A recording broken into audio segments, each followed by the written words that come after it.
Having seen what the math looks like when we considered a piecewise external function with the spring mass system, we saw that the mathematics got fairly complicated fairly quickly. However, there's an important tie-in to the simulation and the prediction that it's making that is much more simple and much more intuitive. What I'm going to do is show you an animation of what that spring mass is doing as the external force is ramped up and then turned off, and then we'll play it again for a second time to allow you to capture some of the features yourself.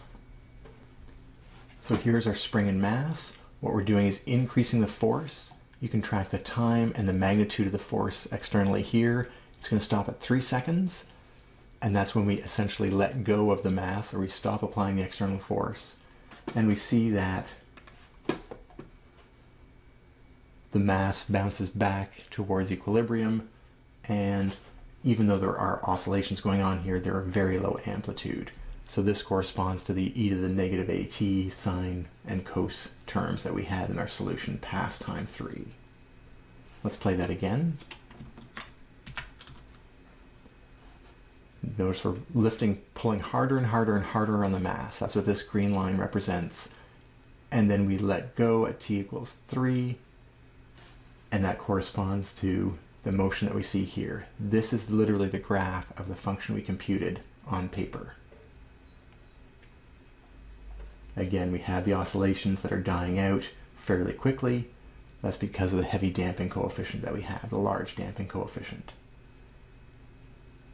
So what I'd like to point out just as one additional feature is that if we look at the region up to time 3, we do see something almost like linear growth, and that comes from our formula. There's a 1/2 t in there.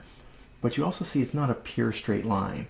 We have some kind of loose oscillations, and if you look at the frequency here and the frequency of the oscillations in this side, they're the same. They have to be the same because the math and the formulas are the same. What we see though is that the amplitude of the oscillations on this end are very small, so what dominates are the 1/2 t term, or is the 1/2 t term.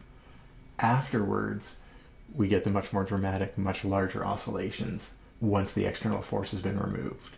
But it's important to note and recognize that all that complicated mathematics predicts something that is reasonably intuitive. If we pull upwards on a mass like this, then it's going to follow us because we're applying a force. But then when we let go of the force, it's going to behave as if it had been displaced and then let go. And that's exactly what we see in the resulting graph.